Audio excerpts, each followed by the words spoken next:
Good evening, everybody, and welcome to the March 20th meeting of the Dairy Conservation Commission. It's 7 p.m. We're going to start our meeting.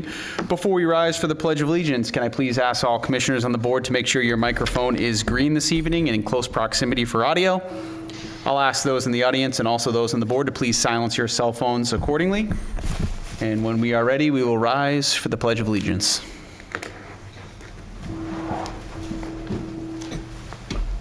Pledge allegiance to the flag, United States of America, and to the republic for which it stands, one nation, under God, indivisible, with liberty and justice for all.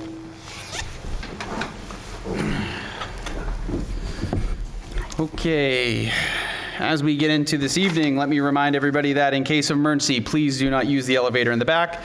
We have stairs. We also have an emergency exit up here to the front. If you need help, a commissioner will help you. I will start this evening with an introduction of commissioners to my right. Will Lowenthal, good evening. Bob Boonstra, good evening. Rick Bazanga. Bob Sproul. Eileen Chabot, good evening. Jeannie Cunningham. And I'm the chair, James Degnan. Jeannie, will you please sit this evening for Grace Reisdorf, who is not in attendance? Thank you very much. Prior to the meeting, I passed around a copy of our minutes from the March 6th, 23rd meeting. I just took yours and gave them to Jeannie, unfortunately. That's right. Sorry about that. This is prior minutes. Do we have any commentary on the minutes as written? Move to approve as written. Second. Ooh, goodness. We have a motion to approve the minutes by Mr. Boonstra, second by Bob Spurl. All those in favor say aye. Aye. Aye. Opposed? Any abstentions? Abstain. Mr. Lowenthal abstains.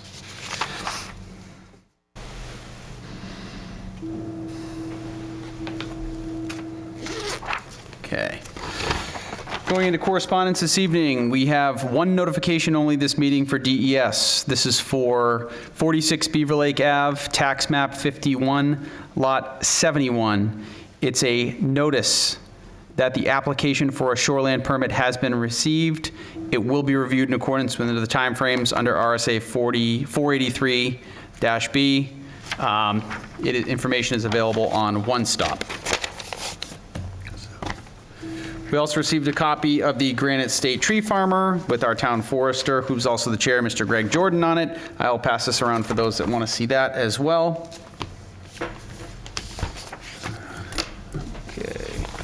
I will have more information on stuff that we received in terms of information when we get into our other business section this evening, but for the sake of brevity and for our presenters this evening, we'll move right into our site plan review.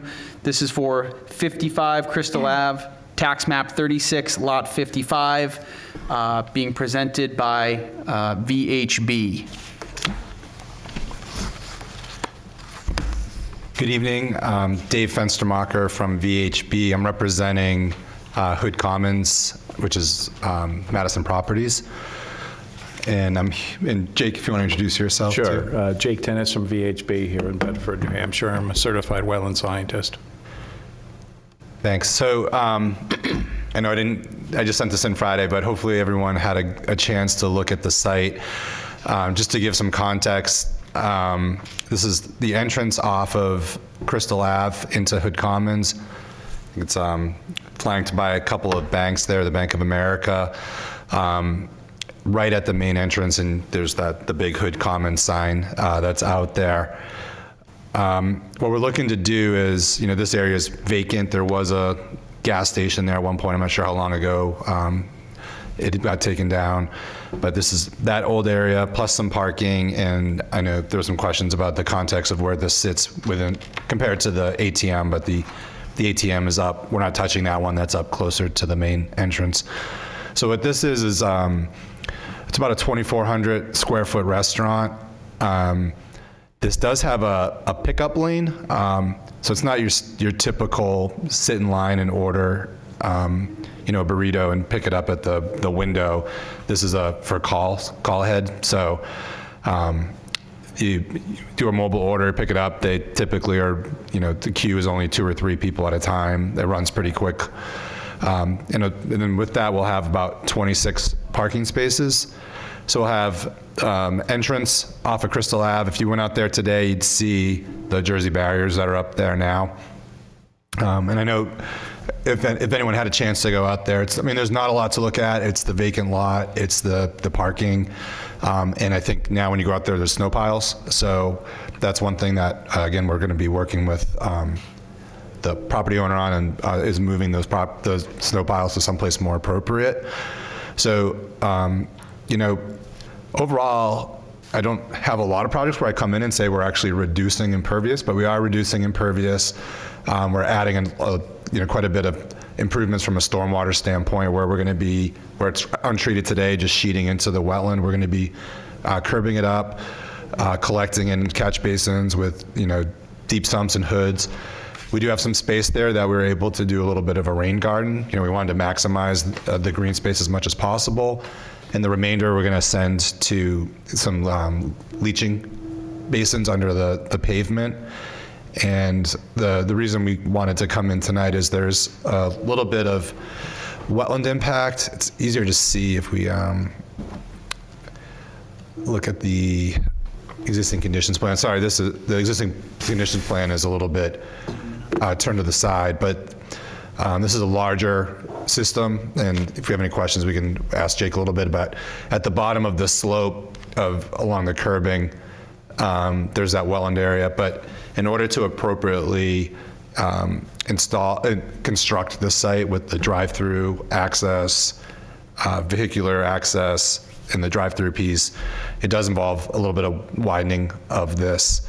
And we did design it so that there'd be a retaining wall so that we'd minimize the impact as much as possible. And back to the snow, I think one of the areas that we're presenting to the town that the Hood Commons was agreeable to is some unused excess parking over here in the pavement area, which would be beneficial. We'd be getting it away from the wetland, and at the same time, we'd be having it in pavement so that when it melts, we can get it into the catch basins. Hopefully for some sediment control in the catch basin. That's the snow storage area for this parking lot?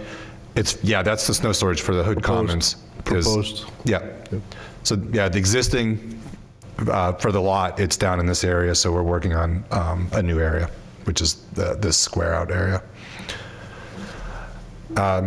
So from a wetland impact, we're around 1,500. We're still working with Mark LaRue on some of our drainage piece that might, plus or minus. So I think we're going to be under 2,000, depending on how we finally lay this in. And I think I said we have a reduction of about 1,700 square feet of impervious, plus the addition of the new stormwater features that are adding a water quality benefit that aren't there today. So that's the general overview, and really just would like to open it up to see if you had any questions. I do, sir. Would you move the slide back to the picture of the piece of the wetland there? Yeah. And then can we zoom in on that a little bit? Yeah, Perfect. Generally, we need to know the overall size of the wetland, and I don't see that on the plan anywhere. If you could just inform us what that is. Yeah, it's a...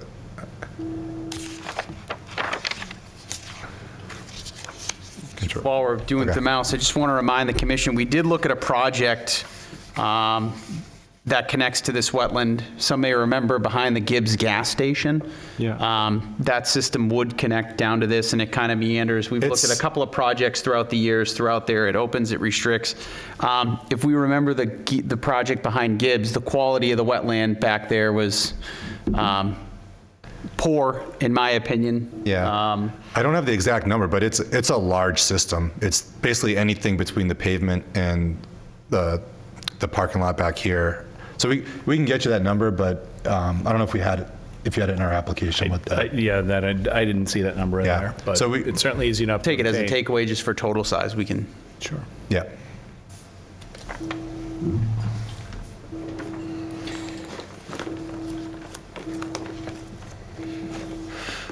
On the side on the back, as we're looking towards the wetland, is that going to be granite curbed up along that side, or is it still going to flow right off pavement as it exists today? Up on this area where the Yeah. ATM is. Yep. We hadn't proposed any changes to the pavement or curbing above this point. But that's something that maybe we could talk to the owner if that was something, but we're trying to limit the limit of work outside of that ATM area. Yeah, I was going to say, I don't think it's required and hasn't existed on this particular location. Yeah.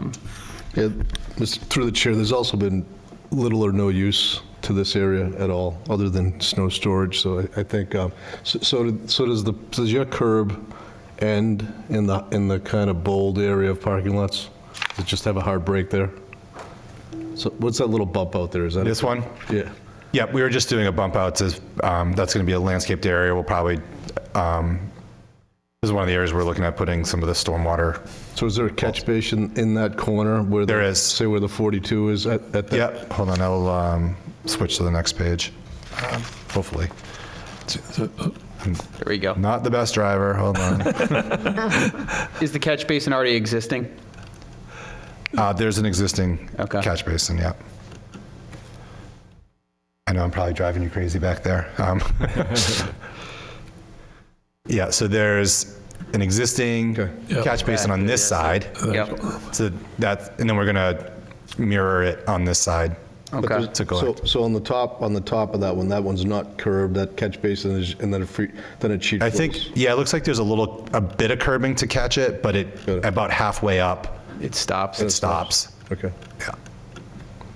But I think the intent was to collect. And also, we just received some plans from the town that looked like this catch basin had some leaching pipes off of it that weren't part of any record plans, but they're asking us to do just a test pit investigation to confirm it's there. So you said there was around 1,500 square feet of impact, but what exactly is the impact? It's fill. So this darker line here is the limit of the wetland. And as you can see, we're extending the curb line in order to get the drive-through and appropriate parking here. And then this is the wall. So we're basically widening the parking there. You know, I think max it's like 10 or 15 feet, but that's causing this sliver of fill within the wetlands. And then we'll just put a wall there. But so everything else between the wall and the property line, you know, that will be maintained from wetland. So is there some sort of slope detail from your new fill area to the wetland, or are you saying there's going to be a wall there? We're just going to do a wall to minimize the impact. It's about a 7 feet tall, 7 foot high wall, probably like the Ready Rock type of big block wall. That's going to go down into the wetland? Yeah, that's what our impact is for the wetland. So the wall's going to go into the wetland?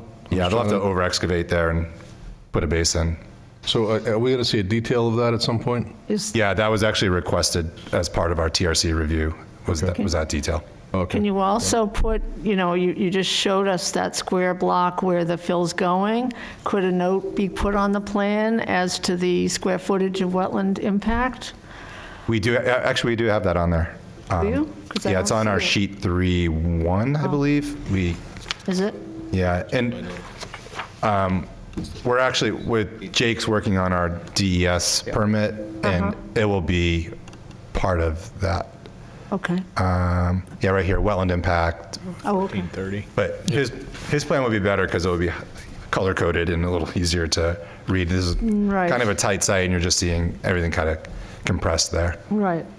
So this would qualify for a minor wetland impact permit, so it would be notified. So the gentleman here tonight, this feedback is more advisory for them. Any ideas or any other comments would be pertinent to them getting some of these additional changes in prior to that permit going up to the state. Yeah, I was just looking at the landscaping plan too. Yep. We really believe strongly in using native plantings and making sure that we don't use invasives. Yep. I just had a question about a few of the plants listed there. I noticed a lot of them are native, which is great. The high bush blueberry, I recognize, and the the black-eyed Susan's wonderful, juniper and sumac, those are good. But I wondered about the thornless cockspur hawthorn and the honey locust. And I'm not familiar with the slender silhouette sweet gum. Okay, we can look. I know our landscape architect was really trying to keep these native, so I just would have to Yeah. confirm with him. And the Shenandoah switchgrass, I think that's a southern switchgrass species. I don't believe that's native to this New Okay. England area. Well, at least we're not getting Bradford pears, huh? Yeah, we're not getting Bradford pears. And I appreciate, that's why I say I really appreciate the native species that you've got on there, like the Clethra ulnifolia, which is Yeah. sweet pepper bush. That's wonderful. Yeah, I guess that is too, when I talked about the reduction in impervious, there's a pretty significant investment here with plantings as well. And a lot of those, plantings will help wildlife, which we also support. So that's very, very good. Thank Yeah, you. and even though this isn't, a legit wetland replication, but this bioretention area would be a nice little, it's almost like extended off And of it's, the I wetland. think it's excellent that you're putting in rain gardens. EPA really likes those, and DES does as well, so.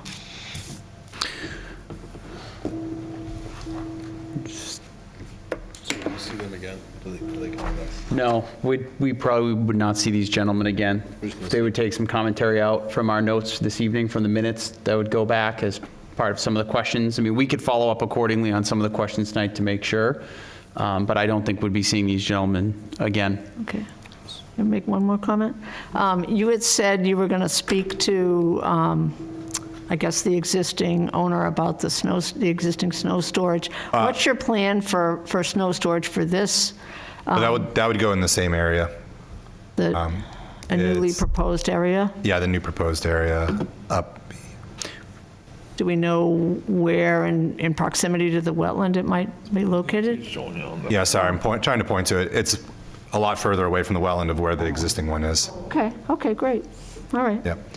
And I will say it's the owner is good putting it here. I'm trying to get I'm reviewing it with Liz in the town to make sure, because there is, we prefer to have it in the pavement, but we want to make sure there's no impacts to the parking counts or anything like that they might see as an issue during the winter months. So. Speak to that. Right. But I think you really don't see any cars parked here day to day, so hopefully it's acceptable. So there's a question here about triggering signature, and I think what our best course of action would be is, once we get a final total impact number, if that number exceeds 1,500 square feet, once the plans are finalized, we'll probably have you come back and just make a final, this is what everything's been decided on. Okay. Does that make sense to you? Do you feel comfortable with that as well? Okay. Yep. Yeah, so we'll just do one follow-up meeting once everything Yeah. is ironed out. Yeah, do you want to talk about the... Yes, as far as the application, would you be comfortable if we were to send a copy over then to get your signature so that we could submit that to DES and it would be an expedited application? Conditional upon us, providing this additional information. Or it would be there about the same time. I think we could send that. When do you think that permit would be done? I think we're trying to wrap it up in the next couple of weeks. So we are supposed to have a meeting on the 3rd that's a non-televised workshop, so we'd be meeting 2 Mondays after that. I don't have my calendar in front of me.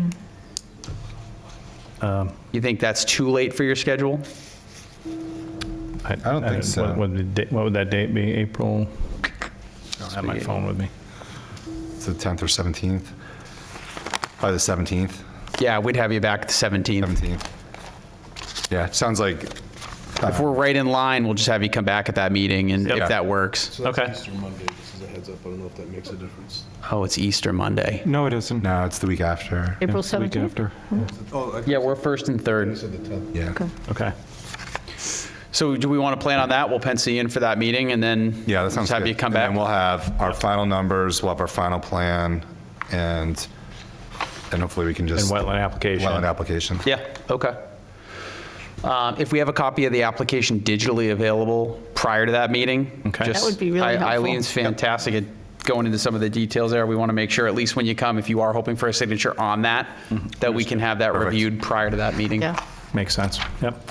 The only other thing I'll say, and I've seen this done, and we haven't really been a proponent of this in Derry, but I'd be curious to know, being Hood Commons is involved in this, in areas where we do have sensitive wetlands like this, actually, and I know we have a plan for the snow storage, right, which is great in theory, but when there is things happening, sometimes we don't follow that plan right away. We're moving things around, we're pushing stuff. So we've seen other municipalities actually put small signage on some of that fencing, wetland area, do not push snow, things like We that. have some I good mean, examples of that. yeah, I would love to see that happen on this plan, and I'd like to see us recommend that moving forward for all plans. We've talked to certain folks about it, but And do you think even though we're not moving up towards the ATM area, it might be good just to carry those signs up? even post an additional, I mean, again, it's, if you're speaking to Hood Commons on this project, I as a best practice, I would want to make sure that we're going in that direction. I mean, we do have a dumpster pad here, and, again, we hope all the trash maintains and stays in that area, but we all know how it is, right? When you get into a parking lot, you can't control all different things. And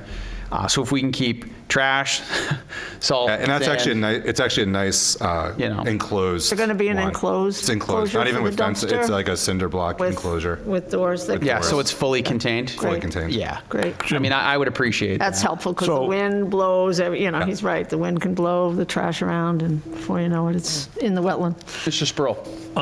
On the plan, do you want to see the designated snow storage area labeled as such? Well, it will be on our next plans. Yeah. Because it's been Okay. requested by All right. the TRC. And then just a notation of maybe a couple of placards along that line of where it would say, sensitive area.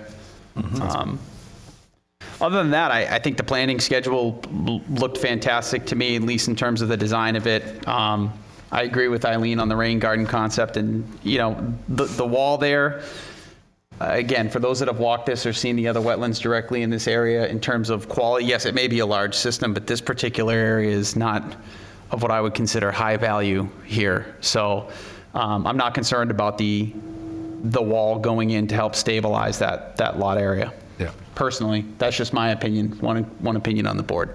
So, other comments, questions? What's your target date to start, sorry about that. What's your target date to start building it? I think they want to get in there this summer or fall. What's your total build-out schedule in there? I don't know. I think it was 9 months to 12 months. Right. Yeah, sure, thank you. No, I would just reiterate the chair's thoughts to try to identify everything on the plan that we talked about tonight. Yep. Especially Eileen's comments regarding the indigenous species. Yeah, and I know Jake's taking notes for me real quick here, but are we getting, we have meeting minutes with all these just so I can make sure we. I'll follow up with you on those, Great. absolutely. Okay, Yep. Thanks. And they're also available on the town website. Okay. The video. yeah. Will be It available. won't be, It's just, the minutes will not be tomorrow, but they'll be No, that's fine. When's the video? Is the video right away? right away. Yeah, so you can see the video right away. Yeah, once she named more than 2 plants, I got lost. There's only like 3 or 4 that I, had a question about, but Yeah. And I'm assuming. the rest are excellent, so. Yeah. I'm also assuming having a corporate entity involved, they also have design guidelines too they like to see, right? Sometimes the mix of plantings fits an aesthetic for the brand. Yeah, perhaps. So some of those may be a perhaps, common plant that's used for this. Yeah, I think Chain. I think they had given us more of a free reign, so. Have they? Well, Okay, yeah. so we could They maybe said native because they don't want to do irrigation. and make it stuff. native to this area. Yeah, native to the area. Perhaps maybe that's where the switchgrass came from, but it'd be preferable to have the type of switchgrass that's native to the New England area, rather than, perhaps the Southwest, I think as far as the hawthorn specifically, that's a thornless variety is because those are pretty nasty. If you've ever run into them. Yeah, I'm sure you have, the hawthorns with the thorns, you're right, yep, absolutely. But they have good berries for birds and wildlife, so. Yep. No, I appreciate that you're supporting wildlife with a lot of these species that are on the list, they're great. All right, if we have no other questions, to remind the board, the plan will be follow-up at our meeting on, not 4/3, 4/17. At that time, we'll have the wetland permit completed, final set of plans to review prior to the meeting. these gentlemen would like to come to the meeting, have the chair sign off that we are not objecting to anything being submitted up to the plan, and at that point, it's off to DES, with our blessing, as a reminder. Sound good? Yeah. Okay. Great. Thank you very much. Appreciate it. Thank you very much. Have a good evening. Thanks for the IT.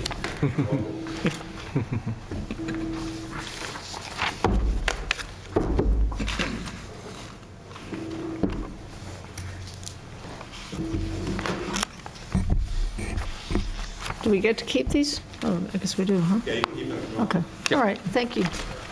Dave, I gotta ask, Dave, are you related to Beth up in Concord? I am. My sister. Right. I think we're the two fence markers in the States. It's kind of an unusual name. What's his We're gonna- what's his last name? What's his last name? Fenstermacher. Okay. His sister is Beth. Yeah. She's the Concord planner, I think. City Yes, she planner, yeah. is, yeah. All right, so 17. Yep. So since we're talking about calendars and as we move into other business on our agenda, I'd like to inform the public as well as let our board know our next session on 3/3, that would be our next, 4/3, excuse me, that would be our next meeting. We will not be having a televised meeting. What we will be doing is still utilizing this meeting room for a discussion with our folks within TRC and in Public Works. This session is for the commission to ask questions, to talk about TRC process, to mention things that they want to bring to the forefront. So what I would ask of the board here prior to going to this, again, non-televised little discussion in this room, meeting in this room, if you have questions that we'd like asked, please get them to me ahead of time in writing, no later than this Friday, which would be the 24th, so I can share them with our planning department as well as the other board members that are going to attend and help answer questions, as well as thinking about other suggestions we've talked about over the years, like Rick has mentioned snow storage and standards and other things that we are hoping to maybe influence earlier on in the design process. Please bring those. Sounds like we might have influenced them on that one. Maybe. I think they heard about it. Please bring those suggestions as well. If you could, I'd like to get a consolidated picture together, and then that way we can moderate and facilitate a discussion amongst us, and then go forward with kind of an understanding of where the process is and what we may be asking to kind of take a different look at in the future. So, yes, Eileen. Do we have anything, like, does the planning office have anything in writing that talks about the currently designed TRC process, that we might have a look at that and be able to chew on that a little bit? We should put it in as our question, because I don't know the answer to that. Okay. So, Okay, because that might be nice for us to look at ahead, to be able to formulate. I think there Suggestions. is a TRC explanation on the website if you look into the Okay. building permits or something like that. Yeah, okay. Because they told it as one of the things that they're Okay, friendly about. Just a heads up, that might be helpful for that us to look at. 17th is school vacation week. Just going through my calendar. That Monday, the 17th is school vacation week. I don't know if that means anything to you, but. we might be the only one with kids still in town, Rick. You and me. That might be it. Thank you for the heads up. So it is school vacation week. We did get a confirmation of the attendees being at that meeting, so I will certainly be here. We're kind of committed to that date. So I do not wish to change that with those that have already accepted yes to the request. So, thank you very much for your engagement at that meeting. Again, let's come prepared with questions, and we'll go from there. We did receive a couple of bits of correspondence, and one of the things I did want to share, in case another town did not receive this. So in email from the NHAC from Barbara, we did receive a request for proposals, Piscataqua Region Environmental Planning Assessment. We do not meet this area, Yeah, unfortunately. we're not part of that, yeah. But our neighbors in Chester and Sandown and Danville and Candy and others do. What I wanted to share from this was if we do get an opportunity at some point in the future for other projects and programs, things to keep in mind. Natural resource inventory, which we've talked about before as a definite need. Yeah. Estimated cost on something like that, $20,000. Estimated cost, right? Adopt or update an open space plan, potential cost, again, potential $15,000. Adopt updated stormwater management regulations or ordinances, projected to be $10,000 to $20,000. Right now, again, this is hiring, this is support function, it's the time, it's the development of the plan. So some of these numbers may shock people, some may not.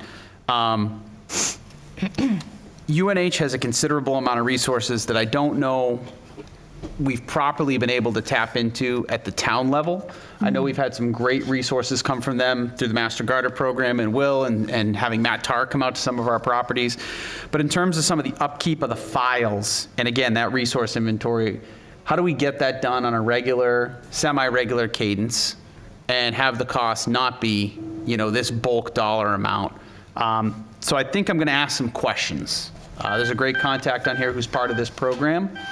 I'm not going to say her email out loud, but I think that's where we start and ask about, outside of this program, what resources are available to continue to work with this group and work with UNH, and what grant funding comes in outside of this particular project that we can tap into. So again, if you are in the Piscataqua region, there's some great towns in there and you have not heard about this, please contact UNH Cooperative Extension and Abigail Lyon up there as a potential. So, and if you talk to folks within those towns as well, please let them know that's available. Prior to leaving the meeting tonight, we did receive a fantastic email from Eileen. Thank you, Eileen, on this one. There is an online conference from the New Hampshire Office of Planning and Development. This is the Spring 2023 Planning and Zoning Conference. It is a free online conference. It happens to be Saturday, April 29th from 8:45 a.m. to 3:30 p.m.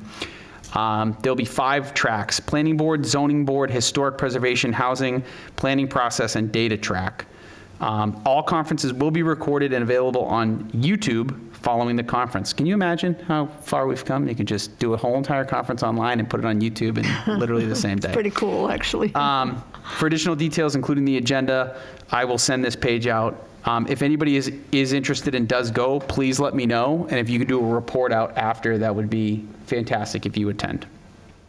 Anything else on that, Eileen? Did you look into that at all? I wasn't sure. I looked at that, remember in my email I talked about that planning and data track, thinking that maybe conservation was wrapped in there, in that track somehow, because we weren't called out in the other tracks.